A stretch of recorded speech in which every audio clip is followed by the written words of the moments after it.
On the spot news media, we got the latest news. We don't care about the views, we just representing right. Put local news internationally every night. On the spot, wave that Jamaican flag from left to right. Let's get it right, y'all know the type. We ain't dealing with the hype. We make it take flight. Yeah, man, viewers and subscribers, what one, a blessed and wonderful Monday evening to each and every person out there tuning into On The Spot News Media. Now, my peeps, I have a few stories to share with you, the regular members of Chan Public and also members of the diaspora. So please, like the video, share the video, watch the entire vlog so you can get a full understanding and a better appreciation of everything we are going in Jamaica. So my peeps have some really sad news. This first story, boy, I tell you, rather heartbreaking. So for those who tuned into this morning's set of stories, I spoke about a 15-year-old child, a female, a 17-year-old, and also a 39-year-old, who was physically assaulted by two male criminal elements who broke and entered their dwelling home over there in Cotton Tree in Albertown, Trelawny. Now it is with great sadness that I'm telling you this evening that the 15-year-old is no longer with us as she succumbed to injuries received in the hospital. Now the child's 39-year-old mother and the 17-year-old cousin, as I stated in this morning's story, were also physically assaulted by the criminal elements. But the 17-year-old managed to escape and raise the alarm. The woman, though, the 39-year-old mother, remains in hospital in very serious condition. Now we are going to hear from the father of the 15-year-old who is no longer with us. His name is Shirley Cole. He weighs in on this brutal attack that was meted out to his child. And he is suggesting that that brutal attack is stemming from a domestic dispute. So listen to what Shirley Cole, the father of the deceased 15-year-old, has to say about that brutal attack. Listen. Influence come out for some feelings. You might be the mother of my child or do nothing, but you understand? Can you see what I see? Oh, I see them angle them. Oh, I see them beat my children in their head, children, I see them lick them in their head and time like all long out of the house, get no man, no one, go it. You have to look for the daughter, look for the daughter, I think that I said, no, child, I have to listen to father. Father, Lord, can't manage it, we can't manage it. When we go to the hospital, I see mother, that hold me up. A little back window around at the kitchen part of our bill. You understand me? I say, you look a slide in and them, so you come like today, come and cut the mesh and slide in. The one they slide in and then come and just come through and them in them slide. Now, for those who missed it this morning, it is reported that the 39-year-old mother was at home asleep along with her daughter, that is the 15-year-old, and her niece, which is the 17-year-old, at Cotton Tree in Albertown, Trelawny, when sometime about 2 a.m., two men, masked, broke in their dwelling home through a window. It is said that the criminal elements first attacked the 17-year-old niece, who received several blows to the head, but she managed to run from the house to seek assistance. The police were summoned, and upon their arrival, the mother was found unresponsive inside the house, and the 15-year-old daughter was found outside the house unconscious with her hands bound. So my peeps, trust me, as I stated this morning, somebody knows something. Obviously, the father knows where to come from. So he need to point the police, the authorities, in the right direction to see if those criminal elements can be caught forthwith. Yeah, man. Now, my peeps, another triple knockings and clappings again. But this time is not necessarily in what we would consider to be a regular garrison community. On your screen is a map of where it actually took place. And as you can see for yourself, highlighted are some of the more nicer, what we would call nicer neighborhoods. The Perkins Boulevard, the Heavendale and all these places on your screen. So there's a little community where Greendale Drive is located in, and that is where the bullet-riddled bodies of 3 men were found last night. So residents reportedly heard explosions sometime about 11:10 p.m. and summoned the police. Now, upon the arrival of the police, the unidentified bodies of the men were later found suffering from what appeared to be a portion of corner wounds all over their upper bodies and head. They were assisted to the hospital where, of course, it was confirmed that they are no longer among the land of the living. The Constant Spring Police is presently investigating. Now over there in Portmore, the St. Catherine South Police have issued a request for several criminal elements to report to the Portmore Criminal Investigation Branch for questioning in connection with a series of violent incidents in the communities of Gregory Park and Banga Gully. Now, the incidents under investigations includes a string of crimes such as knockings and clappings that has resulted in the loss of life of some people, knockings and clappings and arson. So basically the man them have burn out some people in the streets, literally. The police stated that the urgency of the situation was underscored by a recent tragic event on Sunday, that is August 6, yesterday, where a male and a female get caught up seriously in the Watson Grove community. Now, the male victim was pronounced you know what upon arrival at the hospital, while the female is still receiving treatment. The police have released the names of those they wish to speak with, believing they may assist in shedding light on these crimes.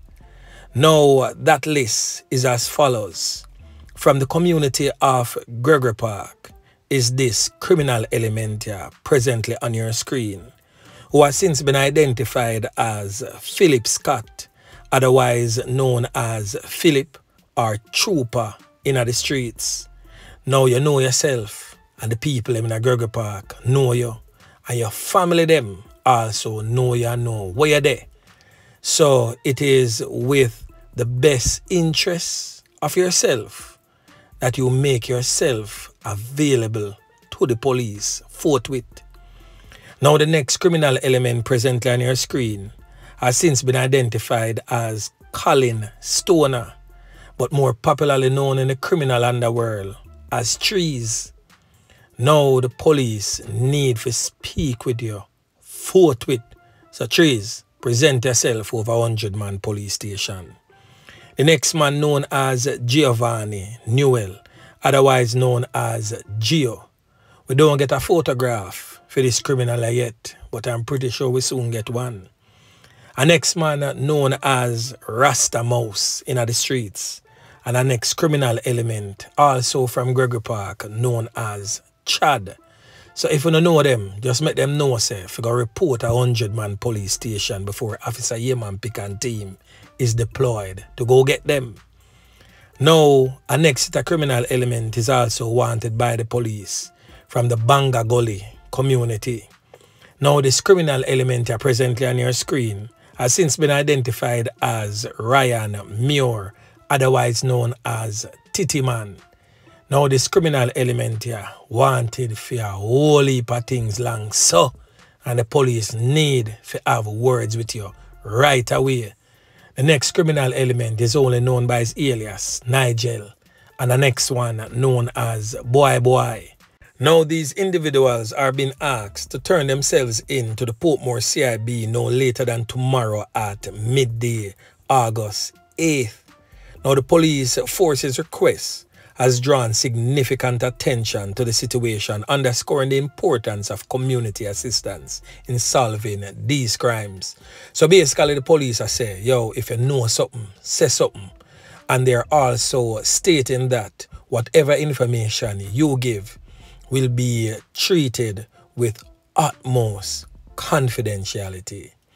So right now, the police are reach out to the community for assistance to help to rid those same communities of these criminal elements so your communities can return to some semblance of normalcy.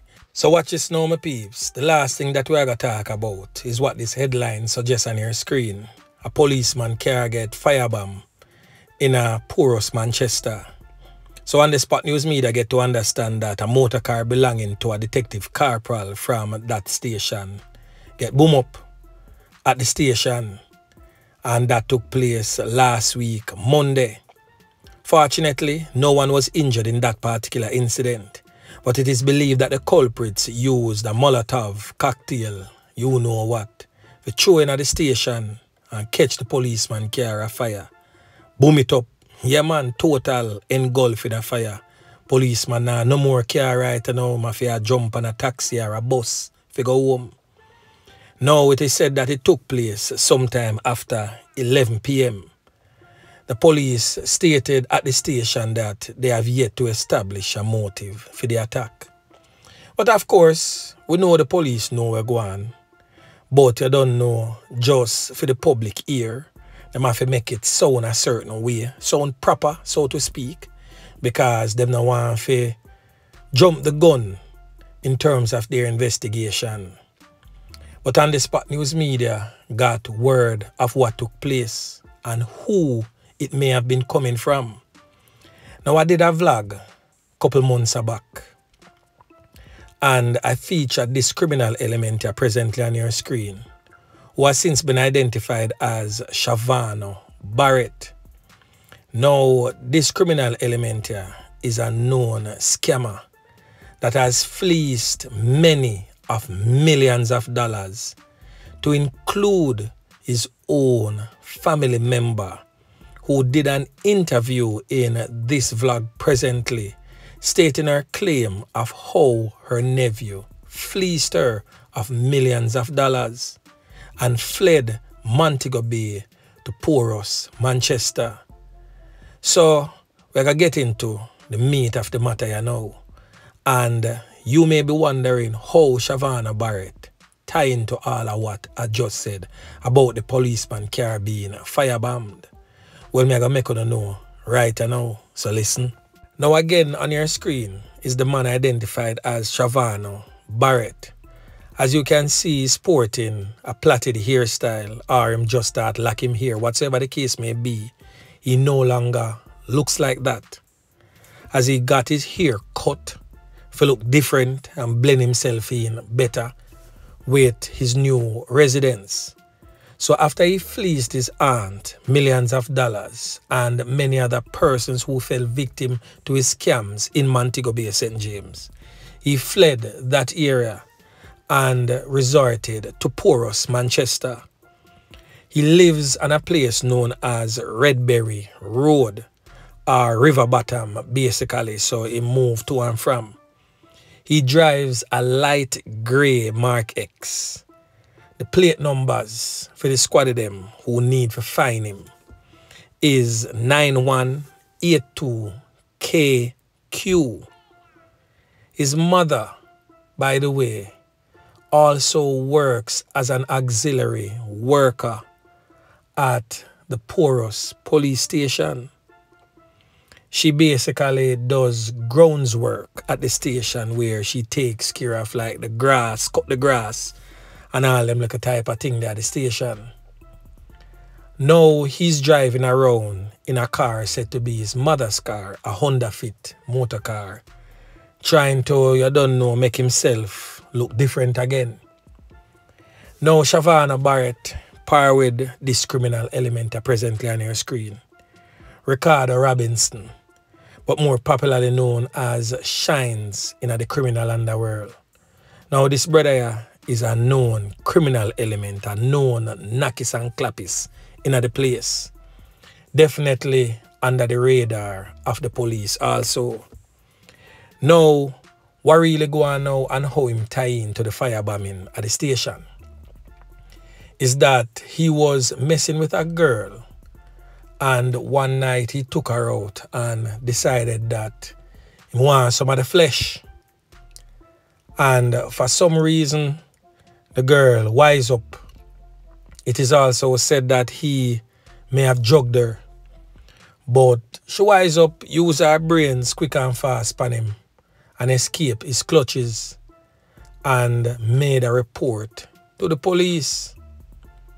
Now it is said that after the report was made, Officer Yeman Pick was deployed to the porous policing area, and Officer Yeman Pick was hot on his trails. Now you know say Officer Yeman Pick may take talk. And when Officer Yeman Pick come work, him just put on a decent spot of work. Now the criminal element, Shavano Barrett, got word that Officer Yeman Pick and team was hot on his trail. So him decide say him a gonna make a bold statement. And that is how he planned with his friend, the criminal element known as Shines, program Shine's head, if we go throw the Molotov bomb over the place there and boom up the policeman car. Now he's stating that he was not guilty of doing so and he had no part in that attack on the police station. Now it is also widespread in the community of porous Manchester that Shavano Barrett plans to turn himself over to the police in the presence of his lawyer tomorrow, August 8th, at the porous police station. He may change the police station, but I'm saying this to say that all of Shavano's victims, to include the aunt and others that he has fleeced millions of dollars from, please show up, turn out in your numbers to show support for Shavano Barrett and make your formal report to the police about his illicit activities where he fleeced you of your hard-earned monies. So now you have a chance to seek justice for the injustice meted out to you, the regular members of Chan Public, by this criminal element known as Shavano Barrett. Now make we see how much people really serious about getting justice for themselves, as I will most definitely keep close to this case to see who would have turned out to make a formal report against this criminal element so he can be taken off the streets once and for all. Yeah, man. So anyway, my peeps, remember to like, share, subscribe to the channel. Stay tuned to On The Spot News Media as I continue to bring you fresh news and updates in subsequent newscasts. On The Spot News Media. Yeah, man.